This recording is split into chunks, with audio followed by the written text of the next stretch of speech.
సరే, నేను బయలుదేరతాను. సాయంకాలం త్వరగా వచ్చేయండి. ఈ 40 ఏళ్లలో ఎప్పుడైనా ఒకరోజు నేను ఒక్క నిమిషమైనా లేటుగా వచ్చానా? అలా ఉన్నా కూడా ఈ మాట అంటున్నావే. మీకెలా గడియారం ముళ్ళుతో ఉండడం అలవాటైందో అలాగే నాకు విని విని అలవాటైపోయింది. మీకు తెలుసా, పనికి వెళ్ళిన భర్త దగ్గర ఇలాంటి ప్రశ్నలు అడగడం భార్యకి ఒకలాంటి సంతోషాన్ని కలిగిస్తుంది. మీ దగ్గర మాట్లాడేదనుకుంటూ ఈ రోజంతా గడిచిపోతుంటుంది. భర్త లేని సమయంలో ఇలా అనుకోవడమే కదా మంచి సంతోషం. ఏం చేస్తున్నారు మీరు? ఎవరైనా చూస్తారేమో. చూస్తే ఏంటి, మనిద్దరం భార్యాభర్తలం. పొండి, మీరు చాలా మోసం.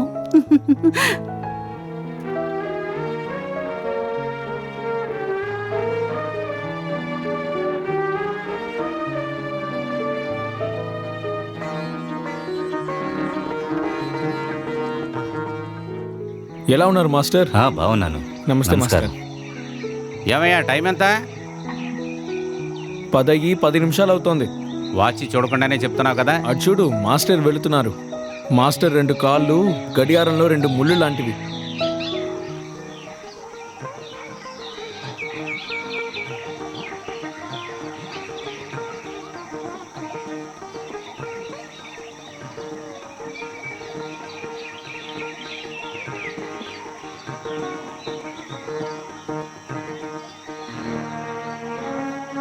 అరే దీపక్, ఇక్కడున్నావేంటి? బడికి వెళ్ళలేదా? రా, బడికి టైం అయింది. ఎలా నన్ను రమ్మంటారు మాస్టర్? 6 నెలలుగా నేను ఫీజు కట్టలేదు కదా. స్కూల్లో హెడ్ మాస్టర్ సార్ చెప్పారు, ఈసారైనా ఫీజు కట్టకపోతే స్కూల్ నుంచి నా పేరు తీసేస్తానన్నారు. అయినా నువ్వెందుకు ఫీజు కట్టలేదు? మాస్టర్ గారు, ఎప్పుడైతే మా నాన్నగారు చేయి మిషన్లో నలిగిపోయిందో అప్పటి నుంచి ఆయనకి ఎవరు పని ఇవ్వడం లేదు. అమ్మ అక్కడ ఇక్కడ పని చేసుకుంటూ కష్టపడి సంపాదించిన డబ్బులు మాకు ఒక పూట భోజనానికే సరిపోతుంది. ఇలా చూడు దీపక్, నువ్వు దిగులు పడకు. రేపు నీ ఫీజు కట్టడానికి ఏర్పాటు చేస్తా. రా నాతో. రా దీపక్, రా రా. ఏంటి సేటో, వ్యాపారం ఎలా సాగుతోంది? వ్యాపారం బాగానే జరుగుతుందనుకో, కానీ నా కుర్రోడే సరిగ్గా లేడు. ఏమైంది? మీ నాన్నలాగా బరువెక్కిపోయావు. ఏమైంది? అరే, 6 సంవత్సరాల నుంచి 6వ క్లాసే చదువుతున్నాడు. ఎలా ఉంటాడో కొడుకు కూడా అలాగే కదా ఉంటాడు. నీకు బాగా గుర్తుంది కదా, నువ్వు 5వ క్లాస్ లో 5 సార్లు ఫెయిల్ అయ్యావు. మీ నాన్న నిన్ను ఎలా ఉతి కారేసేవాడు. దాని గురించి ఇప్పుడు ఎందుకు చెప్తావు? ఏంటి బాబు, పై చదువు చదవాలా లేదా? వద్దు వద్దు, వీడిని నేను చదివించాలనుకోవట్లేదు. ఇది చూడవయ్యా, ఇక్కడ వడ్డీ కరెక్ట్ గానే ఉంది, మొదలు కరెక్ట్ గానే ఉంది. ఇక్కడ చూడవయ్యా, వీడికి నేర్పించే చదువు ఉంది చూడు, వీడికి జీవితాంతం ఉపయోగపడేటట్టు ఉండాలి. ఇలా చూడు, తండ్రి ఎలా ఉంటాడో కొడుకు కూడా అలాగే ఉంటాడు. అర్థమైందా? ఇలా చూడు, పిల్లాడికి ఇప్పటి నుంచే చెప్పాలి, లేదంటే పెద్దయ్యాక మాట వినడు. నేను వీడికి నేర్పించే పాఠాలకి వీడి జీవితం మొత్తం మారిపోతుంది. రా బాబు, ఇదిగో సేటు, నువ్వు కూడా రా రా రా రా. ఇదిగో సేటు, డబ్బు తీసుకుని బీరువాలో దాచిపెడుతున్నావా, నీ పొట్టలో దాచిపెడుతున్నావా? ఇంత పెద్దగా ఉంది. ఇదిగో సేటు, నీ పొట్ట ఈ ప్రపంచంలో 8వ వింత అయ్యా. శభాష్ బాబు, నేను చెప్పింది బాగా అర్థమైంది కదూ. ఇప్పుడు నిచ్చినెక్కి పైకి వెళ్ళాలి. అరే ఏంటి వింత వింతగా చెప్తున్నావు నువ్వు? నాకున్నది ఒకే కొడుకు అయ్యా. అందుకే కదా వాడిని పైకి తీసుకెళ్తున్నాను. ధైర్యం దేవుడైతే సాయం మామ. నువ్వేం భయపడకు, వాడు సింహం లాంటాడు.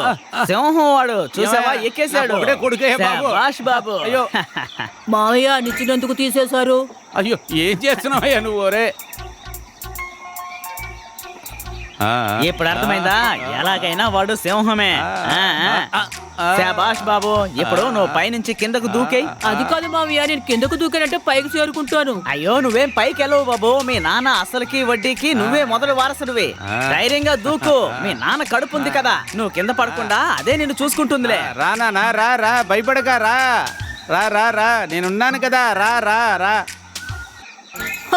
నా కాలు ఇరిగిపోయింది, ఎందుకు నాన్న నన్ను పట్టుకోలేదు? నీ మామను అడుగు. పైకిలే బాబు, పైకిలే. ఎంత నీ కాలు విరిగినా గానీ ఈ రోజు నువ్వేం నేర్చుకున్నావు? జీవితంలో మొదటిసారిగా మా నాన్న చెప్పింది విన్నాను. చూసావా బాబు ఎలా మాట విన్నాడో? తమ్ముడు, నేను విన్నాను నీ వల్ల అమీర్ చంద్ కొడుకుకి కాలు ఇరిగిపోయిందని. ఎవరన్నారు? నీ పిచ్చి బావగారే. ఒకరోజు ఎవరో చంపబోతున్నా. అయ్యో అక్క, నా అడ్వైస్ వల్ల అందరూ లాభాలు పొందుతున్నారు. 6 గంటలైంది. ఇప్పుడు మన మాటలు ఆపేయాలి, ఎందుకంటే మాస్టర్ రాబోతున్నారు. అరే వచ్చేసారా? రమా, నువ్వేమంటావు? నీ కూడా గడియారంలో ఉన్న ముళ్ళుతో ఉండి ఉండి అలవాటైనట్టుంది. భర్తతో సర్దుకోలేని జీవితం ఎప్పుడు కూడా సరిగా ఉండదండి. ఏంటి తమ్ముడు, బాగున్నావా? నేను బాగున్నాను, అరే బాగున్నాను. టీ తీసుకో, ఆరిపోతుంది. ఆ, ఆ. నీ దగ్గర డబ్బులేమైనా మిగులుందా? ఆ, అందరికీ ఇవ్వపోను, ఇంకా 50 రూపాయలు ఉన్నాయండి. అరే మీకు ఇప్పుడు అంత అవసరం ఏమొచ్చింది? దీపక్ అనే ఒక అబ్బాయి వాళ్ళ నాన్న చేయి కోసుకుపోయి గాయమవ్వడం వల్ల 6 నెలల నుంచి అతను ఫీజు కట్టలేదు.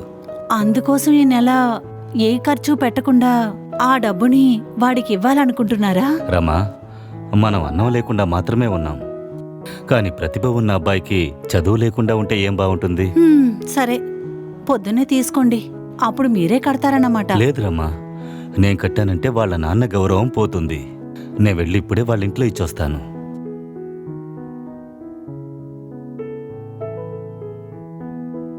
మాస్టర్ సార్, ఆ అబ్బాయి వాళ్ళ నాన్న పేరు రామునే కదా? అవును బాబు.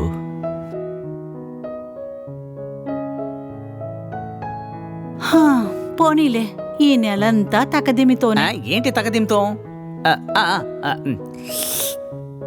ఒక పని చేయండి అక్కయ్య, వచ్చే నెలలో ఇంటికి కావలసిన సరుకులన్నీ కొనేసేయండి.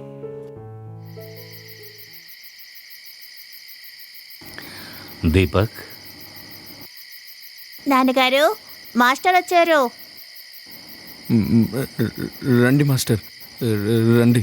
తమ్ముడు రాము, నేను ఒక ముఖ్యమైన పని మీద వచ్చాను. నేను మిమ్మల్ని బ్రతిమలాడుకుంటున్నాను, కొంచెం అవకాశం ఇవ్వండి. డబ్బులు ఏర్పాటు చేయగానే మీకు ఇచ్చేస్తాను. నా కొడుకు చదువుకు కూడా నేను డబ్బులు కట్టలేకపోతున్నాను. దయచేసి స్కూల్లో తన పేరు తీసేయకండి. నన్ను అపార్థం చేసుకున్నారు. దీపక్ మీకేమీ చెప్పలేదా? నేను డబ్బు తీసుకోవడానికి రాలేదు, ఇవ్వడానికి వచ్చాను. ఇదిగోండి, వద్దు దీన్ని సార్. ఉంచుకోండి. ఉంచుకోండి. నాకొద్దు. ఈ డబ్బుని దీపక్ దగ్గర రేపిచ్చి పంపండి. ఆ భగవంతుడికి ధన్యవాదాలు చెప్పుకోవాలి. ఆ భగవంతుడు మీ రూపంలో నాకు సహాయం చేస్తున్నాడు. ఒకవేళ నా చేతులు గనుక బాగా పనిచేస్తుంటే. ప్రశాంతంగా ఉండండి రాము. ఇలా మీరే ధైర్యాన్ని కోల్పోయారంటే దీపక్కి ఎవరు ధైర్యం చెప్తారు? ప్రశాంతంగా ఉండండి.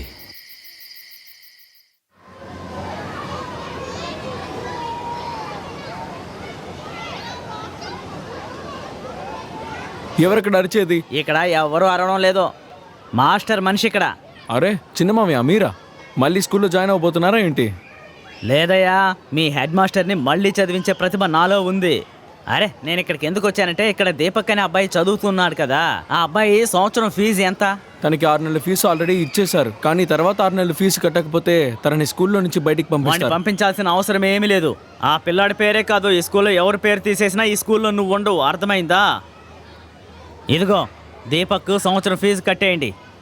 ఏంటి సంవత్సరం ఫీజా? ఎందుకు? ఇక నుండి వాడిని స్కూల్లో నుంచి పంపించే ఆలోచన రాకూడదు, అందుకే ఈ డబ్బు, అర్థమైందా?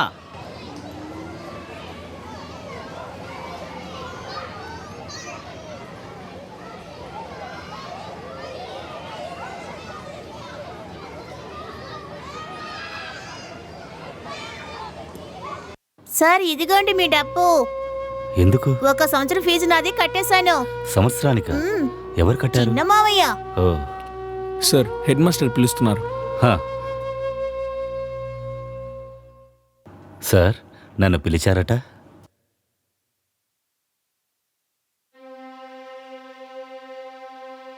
దీనానాథ్ గారు, మీ పని, మీ ప్రవర్తన అదంతా మాకు చాలా బాగా నచ్చింది సార్. కానీ గవర్నమెంట్కి ఎవరు సొంతం కాదు కదా.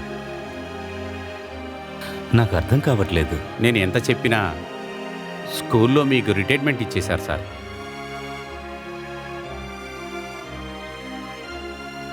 ఏమైంది సార్? ఏమీ లేదు సార్, ఇది విధి ఆడే ఆట. ఇది చెప్పాలంటే నాకు చాలా బాధగా ఉంది. మీరు మీ ఇల్లు కూడా ఖాళీ చేసి ఇవ్వాల్సి వస్తుంది సార్. అలా అంటే నేను ఎక్కడికి వెళ్ళాలి? మీరు ఇంత పెద్ద గురువులై ఉండి ఎందుకు బాధపడుతున్నారు సార్? మీకు 2 బ్రిలియంట్ అయిన పిల్లలు ఉన్నారు సార్. ఇన్నాళ్లుగా నా కాళ్ళ మీద నేనున్నాను. కానీ ఇప్పుడు అలాగే సార్, నేను కొద్ది రోజుల్లో మా ఇంటిని ఖాళీ చేస్తాను. దీనానాథ్ సార్, మేమందరం కలిసి మీకోసం ఒక వీడ్కోలు ఏర్పాటు చేశాం. మీరు మీ శ్రీమతి గారు వచ్చారంటే మాకు మంచిదవుతుంది. సార్, నా కోరిక ఏంటంటే ఈ పాఠశాలలో ఒక ఆలోచన సభ పెట్టాలన్నది. కానీ అంతలోపు సరే, ఇది కూడా విశ్రాంతేలే.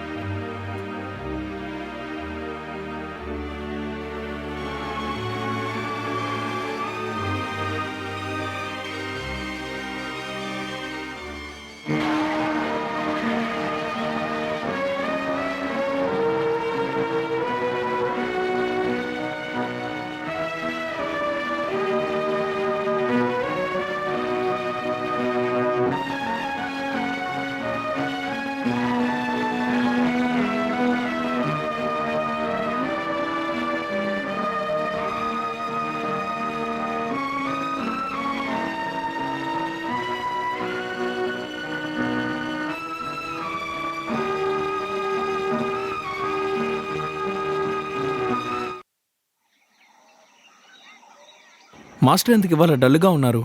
కాదు, ఆయన బాధపడుతూనే వెళుతున్నారు.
ఎందుకని ఇంత ఆలస్యమైంది?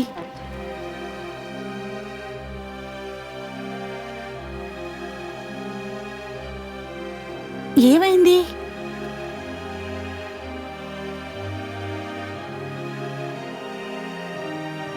ఏం లేదు. మన పిల్లలకి నేను ఉత్తరం రాశాను. ఎందుకు అంత ఏంటి అవసరం? మీరెందుకని ఇంత దిగులుగా ఉన్నారు?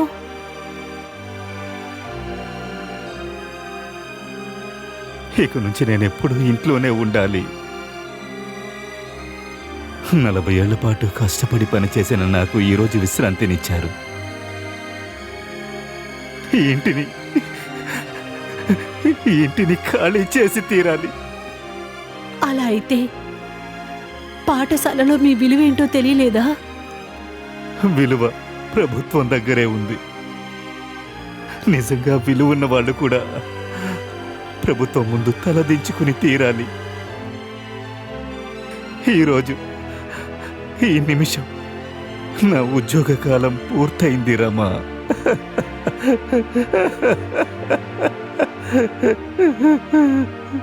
ఇది ఏ రాజ్యాంగం?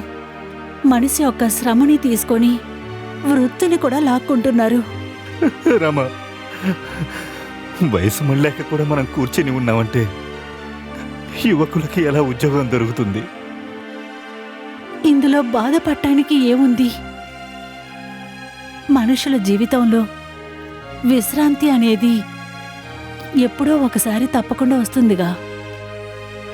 మన పిల్లలు వస్తారు, తప్పకుండా మన తీసుకెళ్తారు.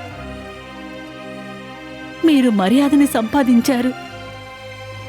నేను సంపాదించలేదు, చదువుని దానం చేశాను. మన పిల్లలకి లెటర్ రాశారు కదా. హా, చాలా రోజుల తర్వాత ఇల్లు చాలా గలగల్లా ఉంటుంది. నా పిల్లలందరూ వస్తున్నారు. శేఖర్ వస్తాడు, నా చారు, నా కూతురు పెళ్ళైన వెంటనే విధవరాలైపోయింది. ఇప్పుడు ఎటువంటి పరిస్థితిలో ఉందో ఏంటో, ఎలా ఉందో ఏంటో. ధైర్యంగా ఉండు. అంతా సర్దుకుంటుంది. భగవంతుడు ఏం తలిస్తే అదేగా జరుగుతుంది.